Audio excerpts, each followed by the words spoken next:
From JBS Studios in Greater New York, this is the JBS News Update with Teisha Bader.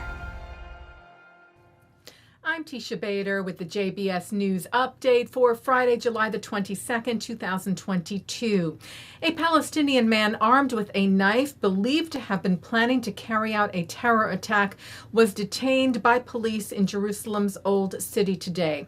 The Times of Israel cited police saying they spotted the 33-year-old East Jerusalem resident on security cameras after he suspiciously followed worshipers in the area. He was taken for questioning.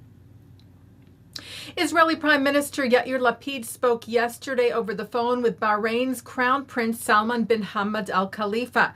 Lapid's office wrote that Lapid updated the Crown Prince about his meeting with U.S. President Joe Biden and noted that Bahrain is an important and valued ally in the Middle East. The two leaders discussed deepening cooperation between their countries in various fields.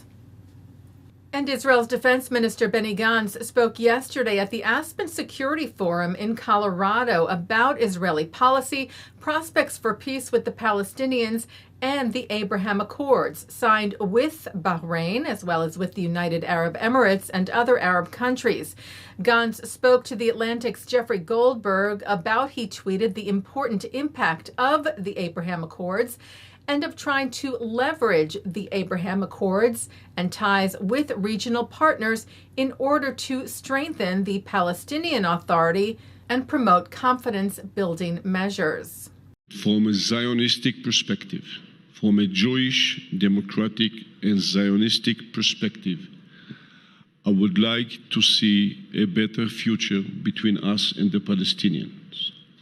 Gantz said he hoped for an eventual two entities situation, not using the term two states, with the Palestinians. I want to make sure that Israel stays strong, secure, democratic, and Jewish, and that means that we will have to solve our issues with the Palestinians.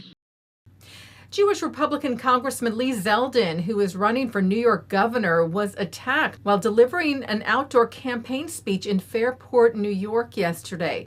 A man jumped on stage and tried to stab Zeldin, who was able to grab the man's wrist and keep him at bay for a few seconds until others tackled him, and he was taken into custody. Zeldin, who was unharmed, thanked all those who reached out and said political scores should be settled at the ballot box, not on stage at campaign events. A Holocaust memorial in Germany was desecrated last week. Swastikas and a Nazi slogan praising Hitler were found etched into one of the concrete blocks of the Memorial to the Murdered Jews of Europe in Berlin-Mitte. Police are investigating. The Jewish Federations of North America spearheaded a letter signed by several Jewish, Christian, Muslim, and other religious groups asking Congress to help protect houses of worship and nonprofits in the wake of recent shootings in the U.S. It asks the Senate Committee on Homeland Security and Governmental Affairs, Chairman Senator Gary Peters and Ranking Member Senator Rob Portman, to include the Nonprofit Security Grant Program Improvement Act of 2022 in upcoming legislation. It provides funds to improve security and readiness at houses of worship and other nonprofits. Signed on to the letter, aside from the JFNA, the Anti-Defamation League, Agudath Israel of America, the National Association of Evangelicals, Religions for Peace USA, the Secure Community Network, the Union of Orthodox Jewish Congregations of America, USCCB Committee for Religious Liberty, and the U.S. Council of Muslim Organizations. Taking a look now at our programming for tonight on JBS for Friday, July the 22nd. Live Shabbat services are coming up at 6 o'clock from New York City's Central Synagogue, followed by Shabbat services from the Hampton Synagogue. At 8:30, it's a program of music, hope, and support for the people of Ukraine, with messages of solidarity from Masorti conservative leaders from across the globe. At 9, it's the film The Pin, a love story in the shadow of the Holocaust. in Yiddish with English subtitles. At 10:30, a replay from the Hampton Synagogue, and then a replay from Central. And coming up next, it's a look at this week's Torah Portion.